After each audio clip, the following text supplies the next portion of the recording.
myBurbank Talks presents another edition of The Week That Was and The Week That Will Be, a weekly podcast featuring highlights and commentary on local events and issues taking place right here in Burbank.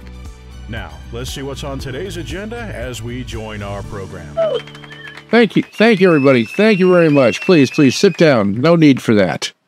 Hello, Burbank. Craig Short here with you once again for The Week That Was and The Week That Will Be. And in the background this week, we have some of the sights from Magnolia Park's Holiday in the Park. Sorry the video's a little dark, but sometimes that stuff happens. As always, we have a humble request that you like this video and please subscribe to the channel so YouTube continues to recommend this video to others like yourself, and also think about a channel membership to support us here at myBurbank. Last week's Word of the Week winner was Lisa Davis. Of course, the word was Magnolia in celebration of Magnolia Park. Lisa wins a $25 gift card to a local Burbank restaurant, and all she had to do was send in an email with a single word in the subject line and her address. How easy can that be? As always, there will be another Word of the Week later in the show, so please listen and send it in to us for your chance to win that $25 gift card. Last Tuesday, the City Council meeting went as expected, with the City Council approving the ministerial process for the SB 35 project located at 910 South Mariposa. It was amazing how rude the people in the Rancho District were to the City Council members and kept interrupting and harassing people with a different viewpoint. In her first meeting running the council, Vice Mayor Perez actually did a very good job in trying to control the meeting. I know several past mayors have not had that patience, but the problem still is that the Rancho people were very rude. I got a couple of phone calls before the meeting that our podcast was wrong and that the information in the staff reports was also wrong, and all those speakers brought those points up during the meeting, and each item they brought up was debunked. I have since put the podcast back on since the points it made have now held up. We all love the Rancho area, and it is a special part of Burbank. But ever since the Whole Foods fiasco many years ago, people in the Rancho District now think they control whatever they want. Welcome to 2024, where laws have changed, and just organizing a mob does not do anything to change the state law. The City Council is trying to protect the area with new codes. Remember, one thing about this project, however, it started as a small office project, and when the neighbors went after it, the developer then changed it to a much larger project, and instead of offices, is now offering condos. Now, instead of getting traffic on weekdays, they can now expect traffic 7 days a week and 24 hours a day. So you kind of did it yourself, Rancho people. You know, sometimes things like that are a little left alone when state law trumps local law. The council also appointed a couple of people to boards and commissions. And I stand by what I said last week, that why don't they put that on the agenda before the public hearings so that those people don't have to sit in the audience for hours waiting for 3 minutes to address the council to introduce themselves? I don't know. What do I know? I don't know how government works. Thursday. Well, Thursday, of course, was Thanksgiving. And what great weather it was. I would like to thank the amazing people who prepared my dinner with all the fixing and trimmings. It was stupendous. However, now my bucket list is to try out turducken one of these years. Friday was Black Friday, or as the Empire Center likes to call it, Shoplifting Friday. It was amazing how many calls the Burbank Secret Police got to go and arrest shoplifting suspects who I promise do not live in Burbank. I really can't believe that they would not have stationed 1 or 2 units at the Empire Center or the Town Center, knowing that this is going to be a huge problem on Friday, and instead of taking units off patrol in their areas to go handle these problems. Once again, what do I know about bureaucracy? Something else related which people should be very aware about. I have seen a number of stories posted about card skimming readers being placed on ATM machines. There is a high instant rate of these machines being tampered with at private businesses like 7-Elevens and so forth, and not just the banks. Make sure before you use an ATM machine, you check it out If you see anything suspicious, to walk away from the machine. The bad guys are putting card readers and cameras to get your information. Another tactic is to put glue inside the card reader and make people tap their cards, and then they have installed cameras nearby to watch their pins. After the person taps their card, instead of inserting it, they have a tendency to walk away when their transaction is complete. And do not make sure that the screen goes back to its home page. A person is usually waiting right by the machine, and as soon as you walk away, they go to check to see if the screen is still active. If it is, they say they want another transaction and use the camera footage of you typing in your PIN to drain your bank account. So please, be aware. On the weekend, that's about it for last week. It was a very quiet weekend. We will now take our obligatory commercial timeout for a word from our sponsor, who happens to be ourselves. Be back in a second with the week that will be. Enjoying the show right now? Thinking you may want to do your own podcast? myBurbank Talks is renting out our podcast studio on an hourly rate. You can do audio podcasts or both audio and video, and even bring in guests to talk with.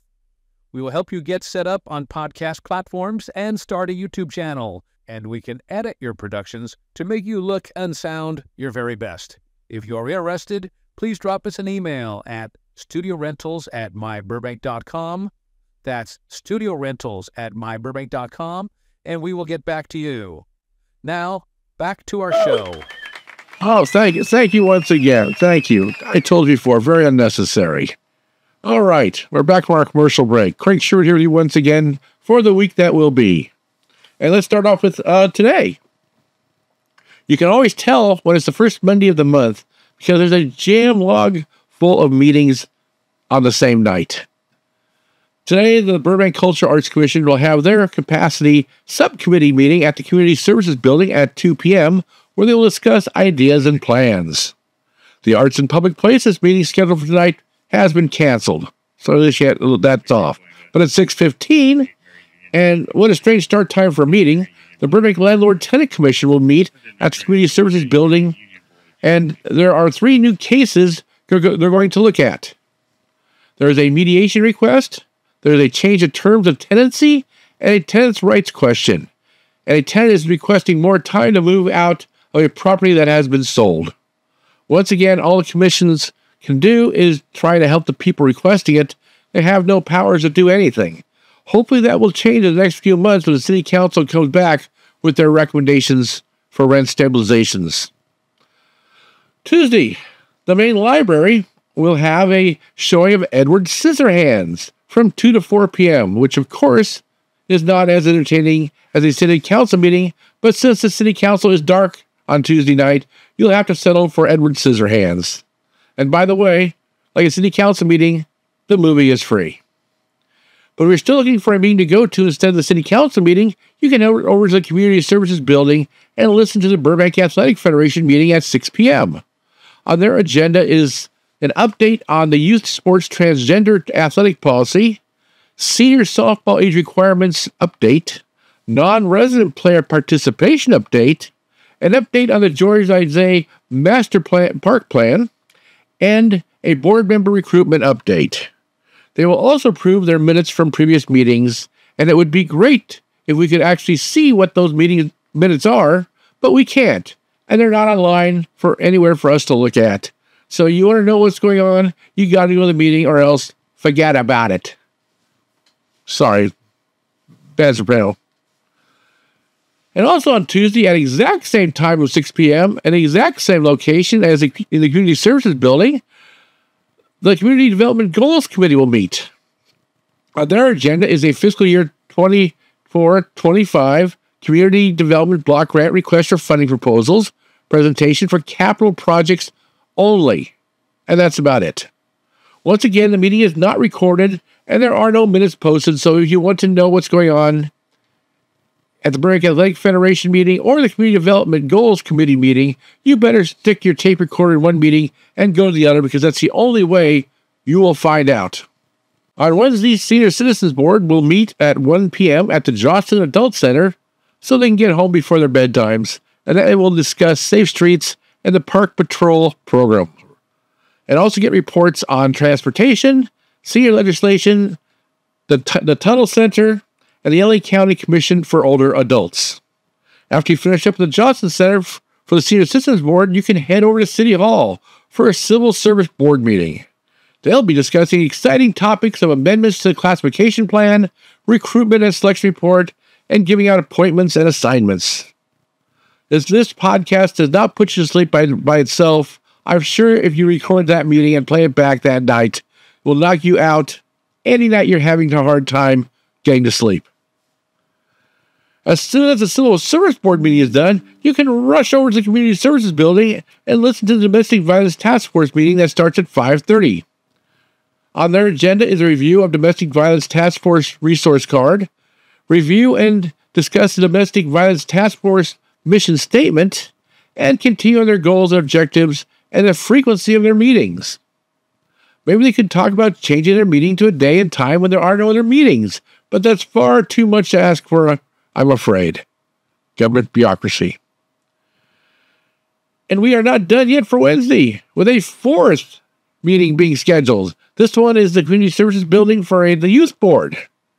They'll get a report from staff on the tobacco grant achievements from last year, and they'll discuss this year's goals. And of course, don't forget the ever-exciting reports from each individual school. Thursday.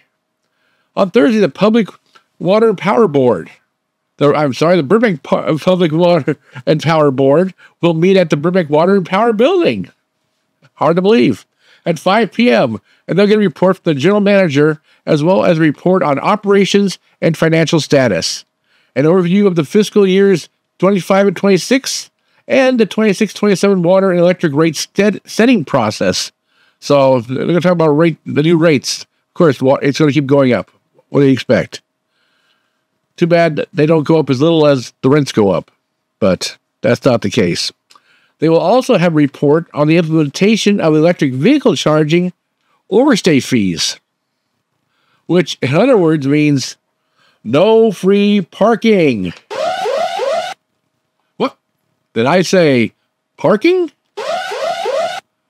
Oh, I know you just love when I hit that button, don't you? For parking? Which means, yes, that's right. That's our word of the week. So please, send the word parking to contest@myburbank.com. In the subject line, put parking, send your name and address, and we will have a drawing for a $25 gift card to a local Burbank restaurant. So please send in that email by Friday. I do find it interesting that they do put their minutes from other meetings online, unlike other boards and commissions do not. That's a policy that really needs to change.